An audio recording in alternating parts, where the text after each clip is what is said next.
the power of that Mercedes in his hands, just too much for the rest to handle. Although Charles Leclerc did stay within a couple of seconds. We're going to contrast and compare the days on either side of the Mercedes garage, though, for George Russell out on lap 1, which brought out the safety car.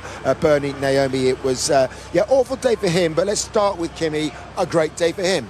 Fantastic day for Kimi. Look, I think if anything, I may have expected his lead to be expanded by a little bit more than it was. Of course, Charles had the advantage of the VSC for his pit stop, but he did manage to keep him quite honest, and that was quite entertaining to see how much the other teams were able to keep them honest. But fantastic job from Kimi, no mistakes made from his side again, and just another solid and well-deserved drive. A level-headed performance, as we were saying.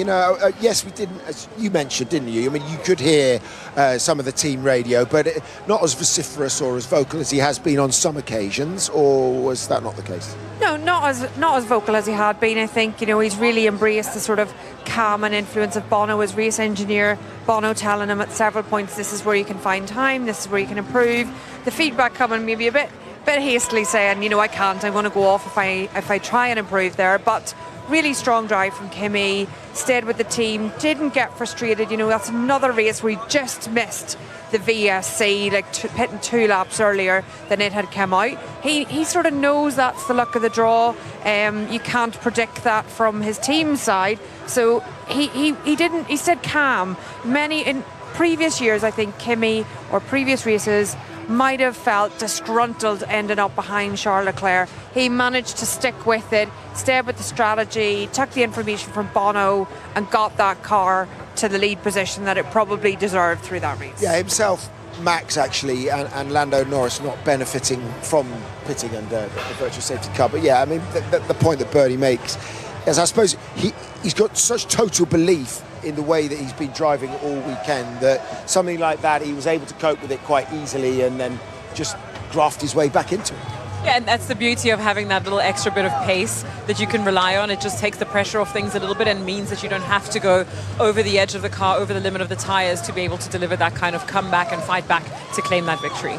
Let's bring the big man in. Toto Wolff is here. Toto, another day of contrasts across both sides of your garage. Utter disappointment for George, but let's start with Kimi. Another fine display. So confident all weekend. Yeah, I mean, I'm happy for Kimi. He really deserves to win because Silverstone should have been his, and he had a DNF on the car. And today, all weekend already, it was very strong. Never dropped the ball, even if the VSC went against him and he lost the lead. He just regained it, eked out tenths by tenths, and he merits that victory. I've got to say, our heart goes out to George because it's been a bit of a roller coaster of a year in general, but particularly this weekend, it feels like there's been a lot of ups and downs, him having to explain that it's not necessarily his driving that's causing the lack of speed at the end of the straight. But coming out of La Source on that opening lap, you could really tell. I mean, look at the pictures here. Obviously, this is the incident a little bit later on with Lewis Hamilton, but just out of La Source, it just felt like he all of a sudden just lost absolute acceleration and the others were just closing down on him. Yeah, I think it's two situations here. First is the racing, the accident that happened. Unfortunate for us, we lost a lot of constructor points and George driver points. And then we had an issue on all Mercedes engines that we lacked the power out on the straight, and that bit him badly. It's 100% goes on us. But we're trying our best as a team. We have the most powerful power unit. We have a strong car that is capable of winning. Everybody gives its maximum for to minimize the mistakes, and still it happens because we are humans at work, and we let Kimi down in Silverstone where George got a podium that was maybe better than the result should have been, and then one DNF'd in Montreal, the other one DNF'd in Barcelona. That's a little bit the story of this of our season here. It's a technical sport, mechanical sport. I guess then there's question marks really, Toto. You said there you have the most powerful power unit, and arguably the updates would disagree with that, but I guess your power comes from the battery and the deployment. So McLaren put the new power unit in this weekend. Is reliability an ongoing concern, and is there more that you can do with that battery to overcome, let's say, an ICE or an internal combustion deficit? I'm proud to be part of the organization in HPP and MGP. Those groups of people give it all they have, and we come out with with a product this year that is so strong, and I'd rather to fix reliability rather than try to accelerate a slow engine or a slow car. We're giving it 100%, we need to give it 100% because we lost a lot of point of reliability. We should have been much further ahead than we are. Toto, I don't know if we can go back. We've got the clip just so we can see it again, just as Naomi was saying. Before the incident, if we go to the back and we come out of the source on that first lap as we discussed, from the overhead there, you can really see it. It almost looked as if he was, he was kind of battling against it. This is too late in the thing. We need to go further back than that. But it was just, it looks like when he was accelerating out of the source, it looks like he had a lot of handbrake on. But is it a combination of things? Is it down due to George's driving style, as well as the fact that there is a fundamental deployment issue with his car at the moment? And why is it only his car? George has our 100% support. Yeah, that's still a little bit too late on. It's actually just as he exits I the haven't seen that on La Source. I haven't seen it. Just coming out the corner. Simon, you've been pointing your finger at stuff here, but I didn't know what you actually mean. No, as you're saying, he's running out of energy. But that point, it was already too late. Tried the outside here, late braking, and it should have been his corner. But that's a racing incident. These things can happen, whether you're in the front, in the middle, or the back of the pack. But George had a difficult weekend. Probably half of it is to be attributed to the power unit that wasn't as good as it should have been on his side, and the other side maybe on the driving. But we are in this together. We all do mistakes. Today it was a mistake that the team did. Another day it's going to be the mistake of the driver, and we just get to, we just need to minimize it and support each other. Well, the main thing, Toto, is you guys obviously, when the package comes together, are the quickest out there. So there's a lot of positivity. But I guess it is a very complex year to understand. There's a lot of little elements that we don't get to see, a lot of minutiae in the driving. That's very different to what we would have been used to seeing instinctively from drivers. Can you help us understand what is it about the driving style that will affect the way that the power unit operates in the top speed? And what is it that you guys can point out from what George is doing that's different to Kimi? I think, first of all, it's very different. And I think this is probably an advantage that Kimi has, because it reset for everyone. Then the component of energy harvesting and energy deployment plays a role. Even the way you go on the throttle, whether you give it a full throttle or half, and when you lift off, can have a consequence in terms of the energy delivery. And that's another dimension that has been added to the driving. Now, some drivers may not like it, others may say, okay, we just need to get used to it, but it's another component that makes it more complex. We understand George was reasonably upset afterwards, as you can imagine. What are you going to say to him now? And does the summer break, I should imagine he really wants to get to that so he can reset. But as his boss, what will you say to him? I haven't seen him yet, but he's completely understandable that the moment you're out of this race, it's so frustrating, and the emotions spoil, and that's why, I completely understand. But he has our 100% support. We are trying to solve all the issues. He's doing everything he can to get on top of his driving. So, yeah, I haven't spoken to him, but I'm going to try to put my arm around him. Good man. Thank you, Toto. Appreciate your time. I was just going to point out all the Toto fans here. Everyone's really a lot of Toto fans over there. So there's popular man. Can't blame them. There's probably a few Toto flags. Like there's a Bernie flag around yesterday. We need to try and find more Toto flags than me, hopefully. Let's go back, actually, because I think it was kind of swallowed up a little bit within the race, and that we didn't actually get to see George and that interview. But this is just another reminder of how he was feeling as the emotions were running high. Well, George, awful disappointment for you. What was your assessment of the incident? I don't know if you've watched it back with Lewis. What do you think?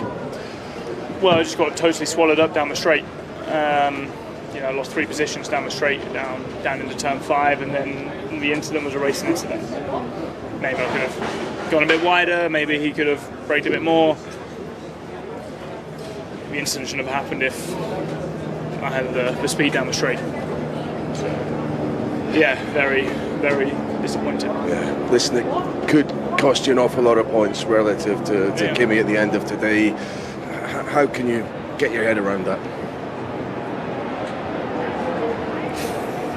Nothing to say. No words at the moment. It's just, Yeah, and just finally, you've got this issue to deal with as well. I mean, speaking to Toto in advance of the race, he thinks a solution can be found to give you parity of equipment, at least at the team. I mean, I know it seems everyone's confused, but can you take some heart from that?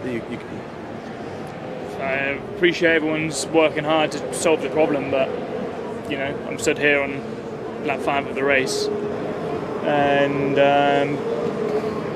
felt like I was in a good position to fight for the lead up to turn 1, and then suddenly no power and it's all gone. Sorry, George. Thank you. Well, I mean, it's reasonably obvious to see, isn't it? I mean, that's the thing. How much sympathy do you have with George at this stage? Because he'll be thinking, why on my car, not on his?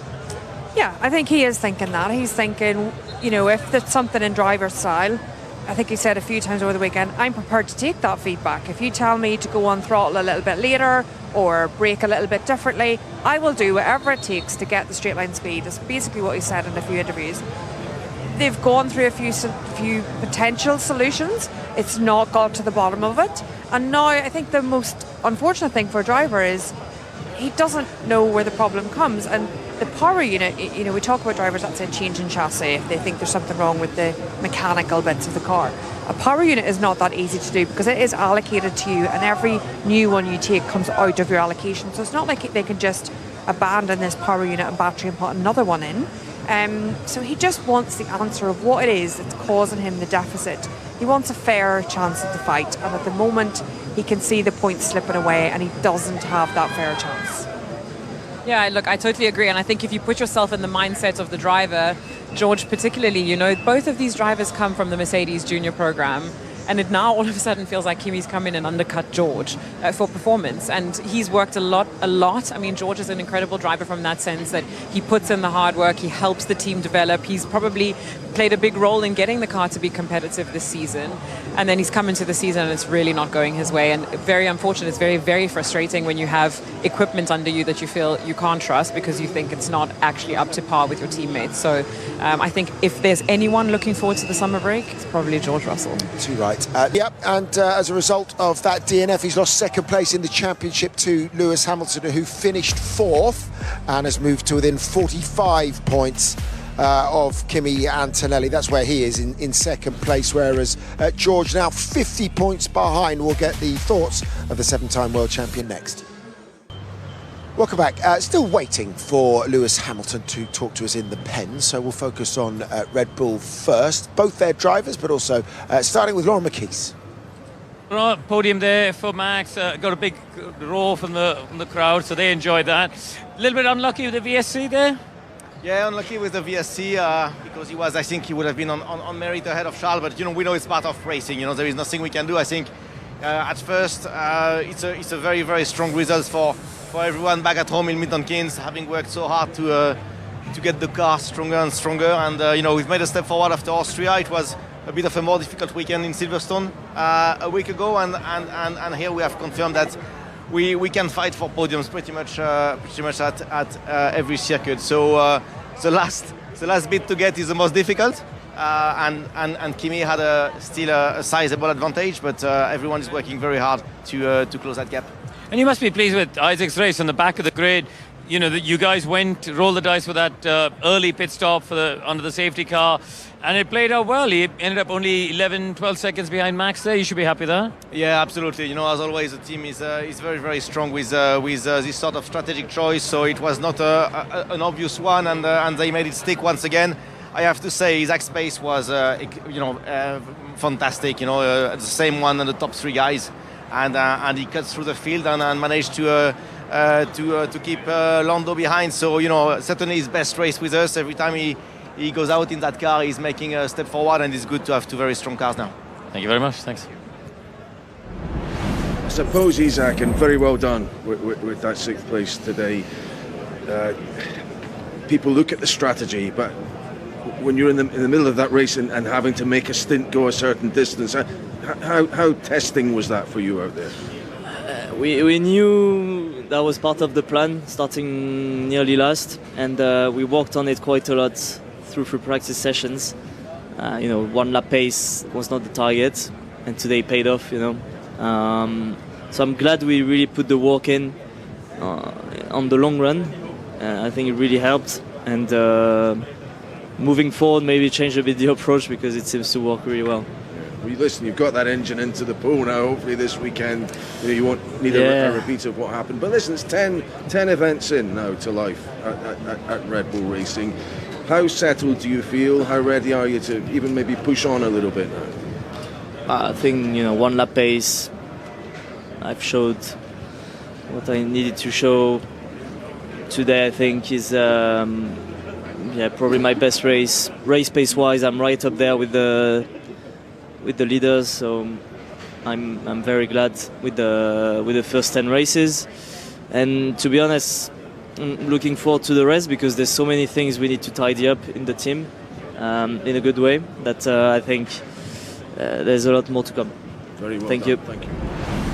Well, Max, you had a bit of bad luck, obviously, with the VSC. Otherwise, would second have been a reasonable outcome for you today, do you think?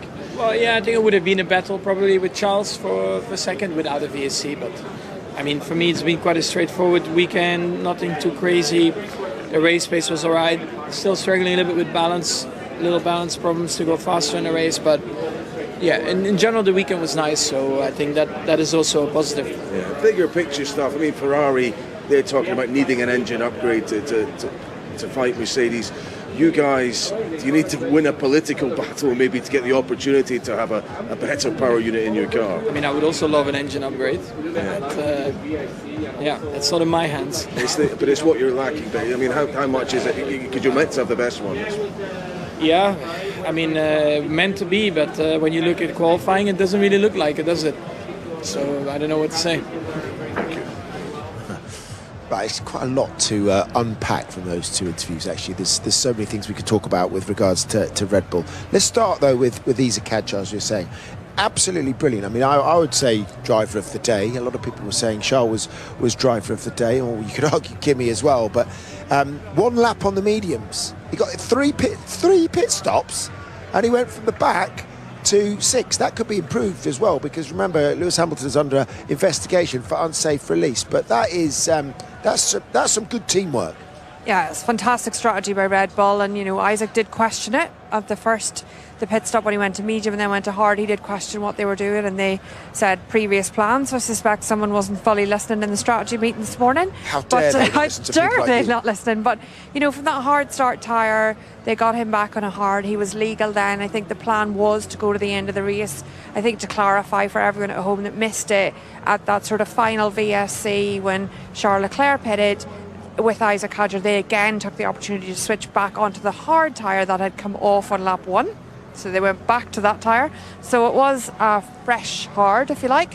And that meant he had the pace to defend from Lando Norris at the end of the race. Now, Norris obviously suffered a slow pit stop, so I don't think they would have held on to that position without that.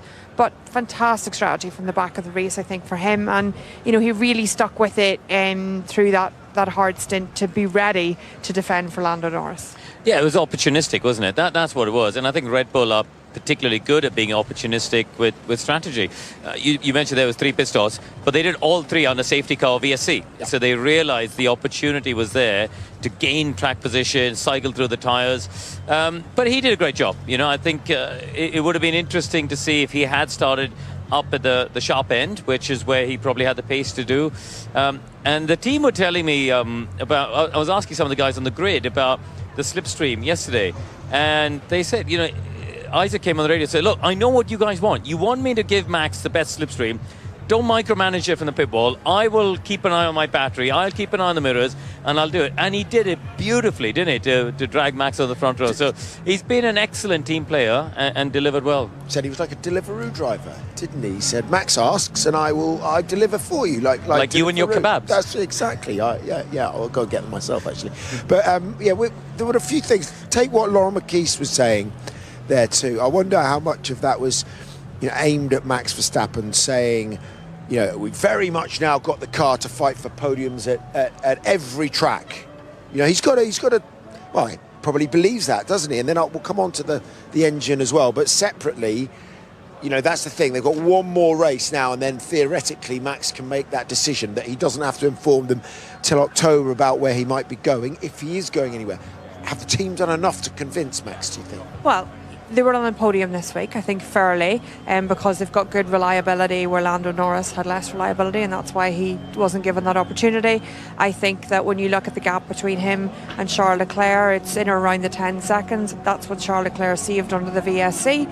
So without that VSC for Charles Leclerc, Max and Leclerc would have actually been the two that were racing at the end of this race. So he had a P2 potential there, and that's what Max needs to see from that Red Bull team. I think whenever you get a team principal, a team manager, any of these people that speak to us, they're partially speaking to us, but mostly speaking to their fans or their drivers. Little subtle hints of where they're going. Subtle hints. Not so subtle as the Belgian industrial techno going on behind us that interrupted our podcast we were doing yesterday. It's back on again today. They love it around here. But quickly on the ADUO stuff and the politics surrounding that. Max, a little dig there, because you would be, I suppose you'd be slightly confused, or many people would be slightly confused, seeing where Mercedes are in the championship and how they're doing stuff to not be. Why are they not the best engine? Why is it Red Bull powertrains that are the ones that aren't going to be able to get the upgrades, whereas Mercedes can?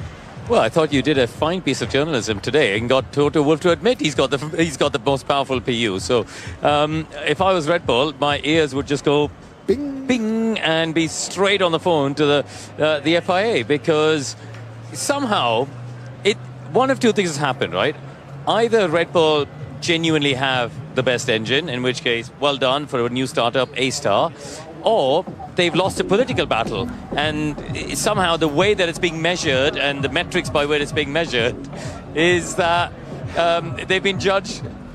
You're laughing because the music is getting louder. I like you describing something like this political at the background. It sounds good. Yeah, really adds to it. It's really distracting.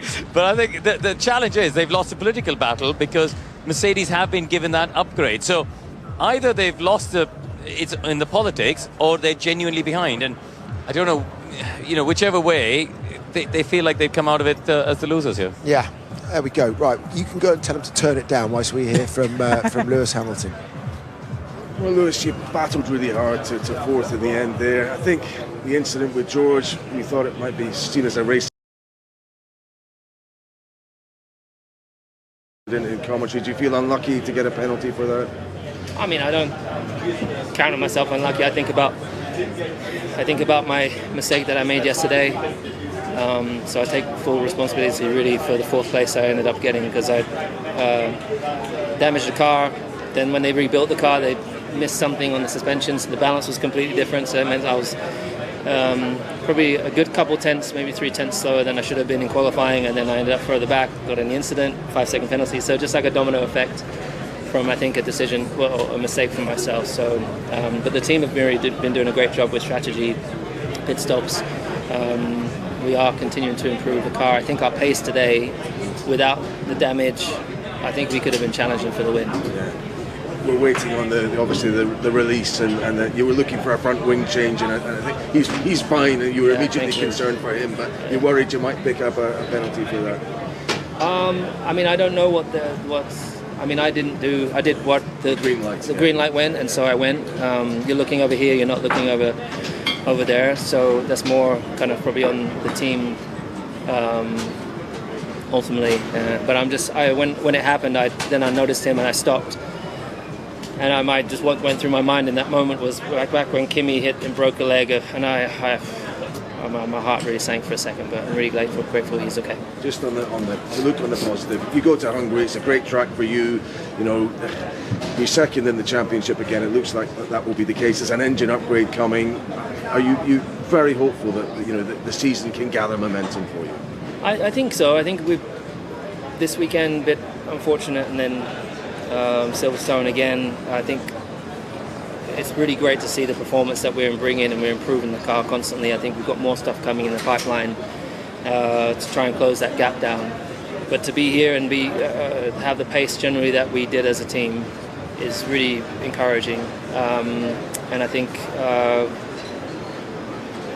think there's still a long way to go. I can't afford weekends like this in the sense of my performance yesterday. So I'm going to step it up in terms of focus level for next week. Thank you. Let's have another look at that unsafe release, and he was very lucky not to get trapped underneath that, but yeah, and that's for the stewards. Your I take think on it? Lewis has done well there. You see the guy is that blue tool, he's trying to do the front wing adjust. He is instantly sort of touched by the front tyre. I think because Lewis reacts so quickly and stops the car, that allows him to regain composure, step back, and then Lewis to continue.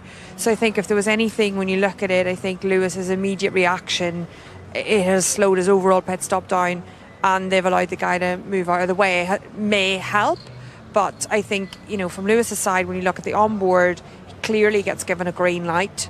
The mechanic shouldn't, in a normal pit stop from Ferrari's side, have been in that position at that time. I think when you think about it logically from a pit wall side, they had even more time than normal to decide what the front wing adjust should be, because he had the 5 seconds at the beginning as well. So it should have easily been done within the time. But yeah, good reaction from Lewis. Oh, good reaction and very bullish, and he now goes to a track that he absolutely loves, which is Hungary. And a track which should suit his team. I think the next 2 tracks, in fact, very different to the previous 2 races here and Silverstone, which are high-speed, low-downforce sort of circuits historically. And Zandvoort and Budapest, we expect Ferrari to be strong. It's a bit like Barcelona. I think it's a bit like Monte Carlo, lots of corners. And Lewis, as you say, is brilliant around there. So I think they will be right in the fight at the next 2 Grand Prix. And now to see Charles also gaining confidence. You know, he had that wobble for a period of time, and he's recovered well. I think Ferrari should be optimistic for the next 2. Annoyingly for them, though, it might not be the case at their home Grand Prix, Ferrari at Monza, on the evidence of what we've seen here, etc., etc. Yeah, based on the straight line speed, you would think that Monza's maybe not looking as strong for Ferrari, but Ferrari still have an upgrade to bring on their engine. So if you were to bring an upgrade on a Ferrari engine anywhere, I would bring it to Monza. Okay, right. Let's pick up. Arvid Lindblad has had another good weekend in which he's scored a couple of points. Arvid, you've had such a great start to life in F1, but over qualifying this weekend and in another point scoring, has this been your best weekend, would you say, as a driver, most complete? Maybe. I don't know. I think every weekend I'm getting more comfortable, more competitive. For sure, this has been a complete one. I'd probably say the last weekend that was so complete was Canada, which unfortunately I wasn't able to do the race. I don't really know, to be honest, but I would just say that every time I'm getting in the car, I'm feeling better. You know, me and the engineers, we're getting along really well, understanding each other. So I'm really enjoying my time at the moment. The team are doing a really good job to continue to bring performance to the car, and it's showing on track. Yeah. And the experience you're getting by some of the battles on track, I see you're chatting to Gabby, another little brush with your teammate, little fight with him around Eau Rouge as well. So all of that's going into the experience bank, if I can call it that. Yeah, it was fun. I mean, me and Liam had a good battle. It was pretty fun out there. And then also with Gabby, you know, we were pushing each other on, I think, 20-25 laps, really flat out.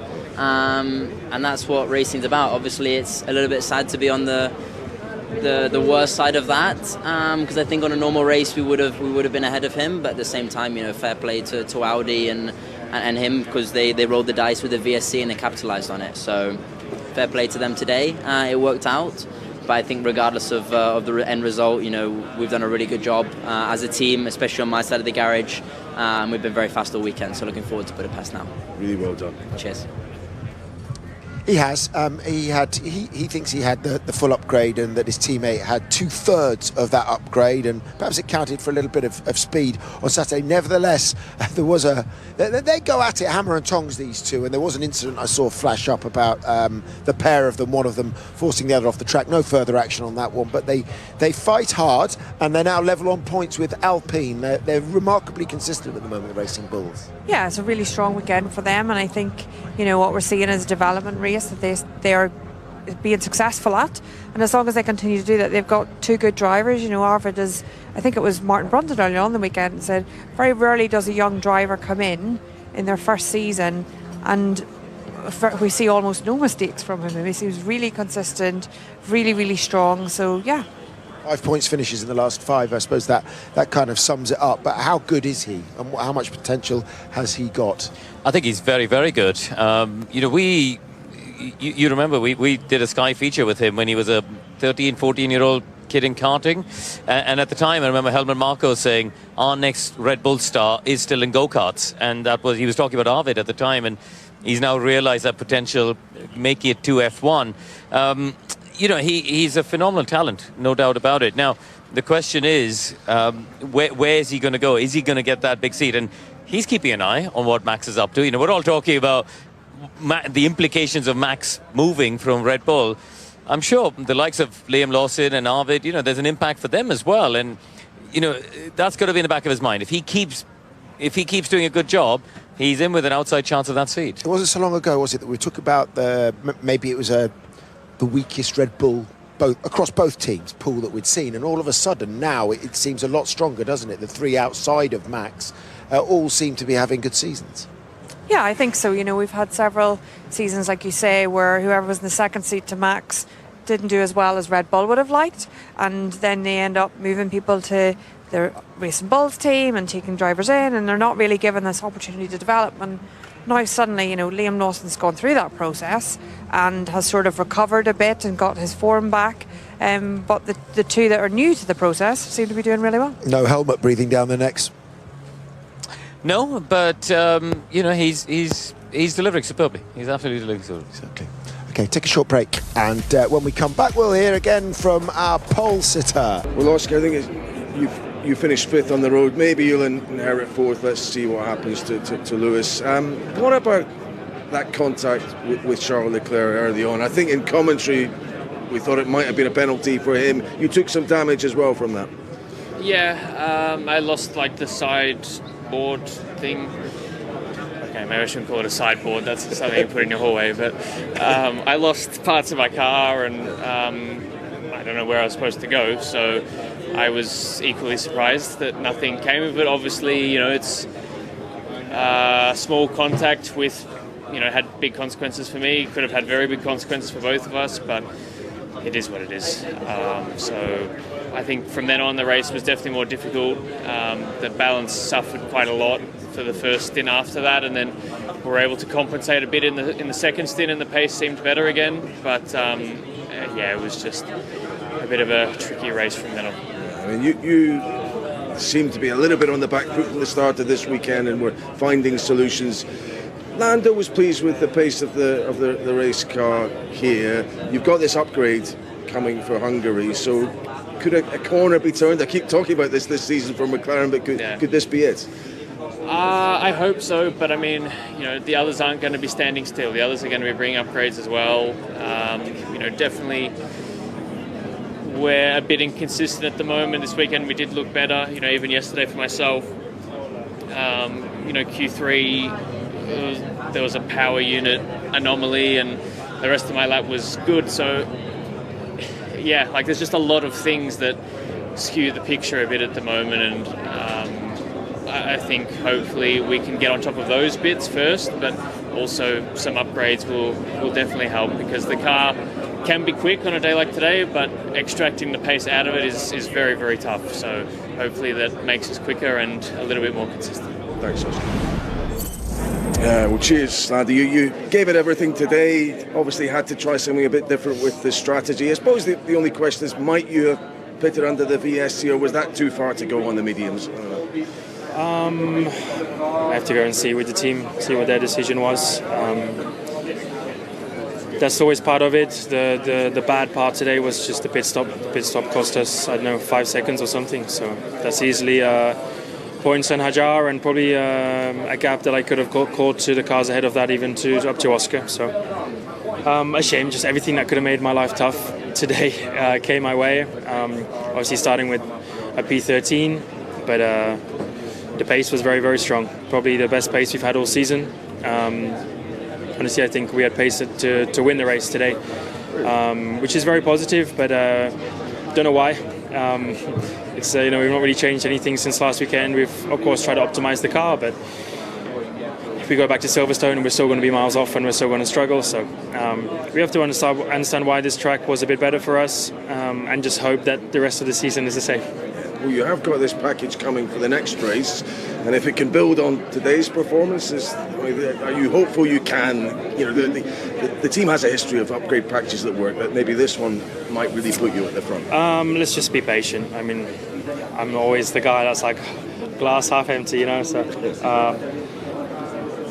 let's just wait and see. Let's make sure it works first before we get a little bit happier. I think we're still half a second off our pole this weekend, you know. So even though the result could have been better and the pace looked better, I think it's a track that doesn't suit the Ferraris because they're so slow in the straights, and we have to still be happy that we have that as our advantage at the minute. But we have to still just try and upgrade the car because we're not where we want to be. Thank you. Andrea, 5th and 7th for your drivers today. Do you think that's a fair reflection of the pace of the car being the 4th fastest this weekend? Well, actually, I think this weekend we were more competitive than that. Lando's natural position was P3 on the grid, and then we had to pay the penalty for the power unit element. And I think today, starting from P3, Lando would have been in contention for a podium. We saw a really strong pace in the race. In reality, his race starting from P13 was strong in catching up at the start, but then the timing of the virtual safety car and also the time we lost at the pit stop for a technical problem meant that Lando couldn't do any better than P7, but definitely a car today for a podium finish, which is encouraging. And on Oscar's side, I think we just suffered too much tire degradation. It was okay while the tires were in, but with Oscar we need to look at ways of reducing tire degradation, leaning a little bit less on the tires. And was that to do with the flow damage? We heard some of the radio communications after the contact with Charles. He sustained some damage. Do you think that contributed to the issue of Oscar? Definitely. Because of losing the board, we lost between 5 and 10 points of downforce, dependent on the condition. And obviously, when you have to find pace, pushing the tires, then the tires may degrade more. I think that's when we see the trace of stint 1 and stint 2 for Oscar. We see that to stay there, he's using the tires a lot, and then the tires kind of give you the bill at the end of the stint. So a bit of a shame for the damage, a bit of a shame for the penalty, but overall I think some encouraging indications compared to what we saw in Silverstone, and we look forward to a strong second part of the season with some upgrades coming as of Hungary. Finally, we're coming from two very fast circuits, Silverstone and Spa. We're going to a very different track in Budapest.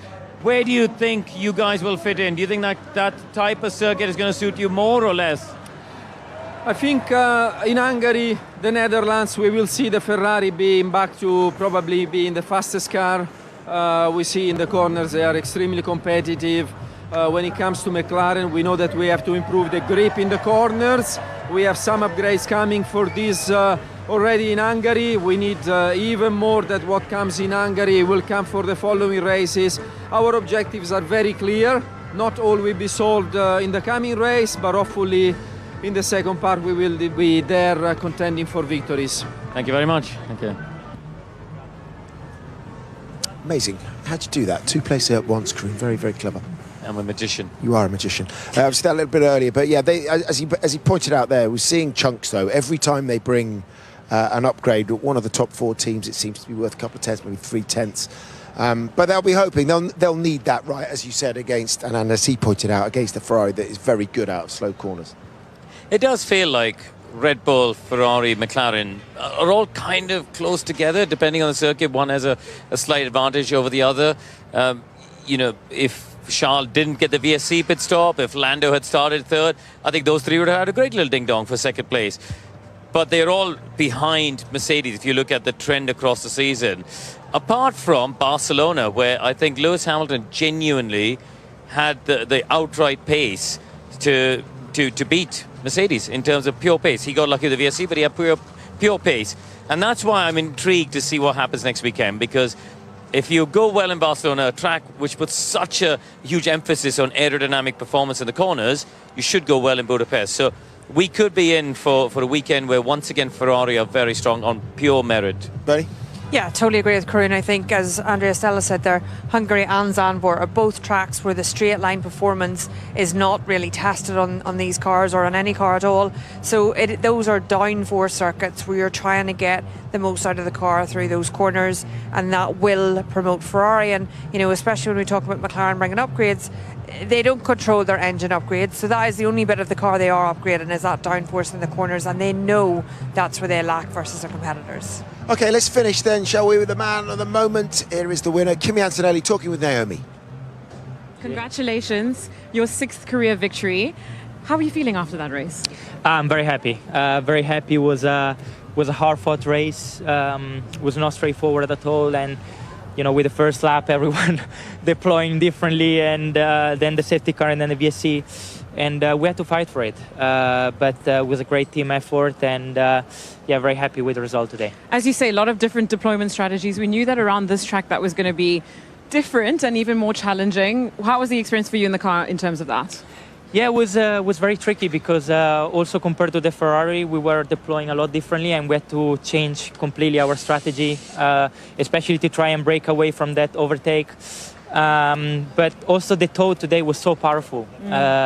You know, when I caught Charles and then went into the lead, then you know, I was like, oh, I might be in trouble because the wind was so gusty, and the tow was just very powerful. And Charles, I mean, to be fair today, they had great pace. So it was we had to dig deep, and we had to really fight for it. Great pace. As you say, it was not that easy for you to catch him after, of course, he had the advantage of the VSC pit stop, which was a bit unfortunate for you in timing. But, you know, did you expect it to be that tricky to catch up to them? Well, to be fair, we knew their pace was strong, but obviously they were very strong, and also because you know, they, especially in sector 2, today we were struggling a little bit in the old tarmac bits. Was struggling a little bit with the rears there, and Charles was always able to put a little bit of a gap there, whilst we were very strong in the last chicane in turn 1. So it was not easy, but yeah, to be fair, today they were very quick. So I don't know if you feel more of a sense of pressure relief than our poor cameraman who's walking up these stairs backwards right now. But obviously you've extended your lead in the championship. George had a very unfortunate, you know, end to his race very early on before it even got started. Does that make you a little bit more relaxed going into, obviously there's one more race, but summer break very near? Yeah, I mean, I never want to relax too much because, of course, it's a great result, and I think was a good redemption after last year, because last year was a very dark moment for me, and, you know, to get the win is very special, but, you know, you can never relax because we've seen even in the past how the situation can swing so quickly, you know. So that's why it's important to really maximize and take every opportunity that are given, and yeah, just make the best out of it, because you never know what can happen. Well, before I let you go, because I know you've got to get to the press conference, but as you said, last year was a very different year here in Spa. What do you put it down to from your side as a driver to have the evolution you've had in just 12 months? Yeah, I mean, it's obviously, as I always said, the 1 year of experience makes a huge difference. You know, when you go back on the same track after 1 year, obviously it's a lot different. You're, you know, much better the conditions, the track evolution, the tire degradation. So you're just much more aware of everything. And for sure, I feel like much more mature as a person as well. So yeah, it's great, but of course there's still lots of work to do. Well done. You have a lot to be proud of. I'm going to let you go. Thank you very much. Thank you. Well, again, that was a little bit earlier, and this is just a moment ago here with the Ardennes Forest in the background. Kimi Antonelli celebrating with the rest of the team. I can possibly understand why George might not have been there today. I think he's nipped off to try and get home as quickly as possible, but he's won this team over in a very short space of time, hasn't he, Bernie? Yeah, you know, and a team always supports a driver, most particularly when they're fast. But, you know, Kimi, when you see him in the back of the garage, he's quite a playful little character. He has a nice word to say to all the mechanics. They all seem to, like, really have got around him, really embraced him, brought him into the fold. And I think that, you know, he's doing an amazing job of making sure that he has their full support. And I think he deserves it. we might need a shower. I remember we got a one flight, didn't we, Karun, where he was out back from Miami. Where was it from? Can't remember, but he hadn't had time, had he, to do so. So a bit of it's a shorter trip home though here from here in Belgium. Yeah, it is, and you know they love him because he's delivering on track. That's the most important thing that teams look for in a racing driver. Is you can be a great bloke, you could be all of these things, but ultimately they want a fast racing driver who's delivering consistently on track, and that's what he's doing this year. Absolutely he is. There he is, wrapped in the Italian flag, or he was, but we'll leave you these images. Thanks to Bernie, thanks to Karun, thanks to Naomi, thanks to all of you at home for watching. Next up, final one before the summer break, the Hungarian Grand Prix, victorious again, Kimi Antonelli. What a young man he is. From us all here, bye for now.